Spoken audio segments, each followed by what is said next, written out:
In the dead of night, a young monk sat upright in his cell, breathing heavy, as if fighting something invisible. His thoughts weren't on Buddha, they were on her, the woman in red. Her smile, her eyes, her body. Was this a test, or was he falling? Weeks ago he was different, calm, disciplined, a young monk full of purpose. He had come to the forest monastery at just 21, leaving behind the pleasures of the world. Every day was the same: prayers, practice, peace. Until that morning, when he went to fetch water from the stream.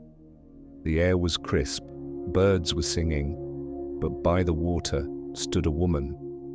She was bathing, draped in a wet red sari that clung to her curves. She didn't notice him at first, but when she turned and smiled, something in him cracked. He told himself to forget, but her image was etched into his mind.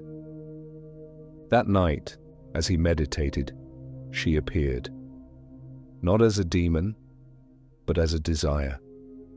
He tried to chant louder, breathe deeper, but the more he resisted, the more she appeared, in dreams, in silence, even behind his closed eyelids.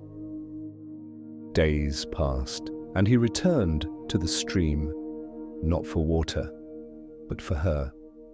She noticed him, she smiled again, and this time she didn't cover herself. He looked away, ashamed, but he returned the next day. And the next.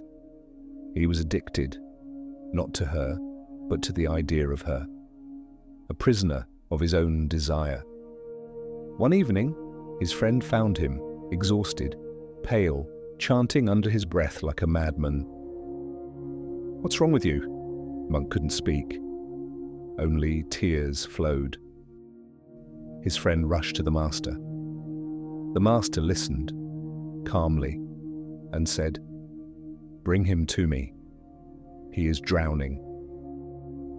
"Desire is not evil," he said. "But if not understood, it becomes your master. Look at the lotus.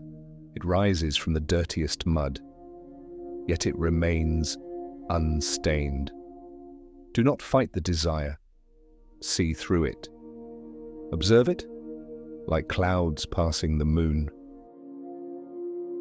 That night, he went to the waterfall, stood beneath it, letting the freezing water crash onto him, every drop washing away guilt, every breath burning illusions, until all that remained was silence and him. Weeks later, he saw her again, the same woman, the same smile. But this time, he bowed, not to her body, but to the lesson she unknowingly gave. He walked on, his mind clear, his path bright. For now, he was free. In today's world, our minds are constantly under attack, from screens, social media, adult content, desires whispered in every scroll. But like the monk, you too have the power to observe your desires without drowning in them. Every lustful thought is a reminder, not of your weakness, but your awareness. When it comes, pause, breathe, watch it pass like a cloud. Cleanse your mind with purpose, with service, with meditation. You are not your urges. You are the one who sees them. Let them pass and walk on. For now, you too are free.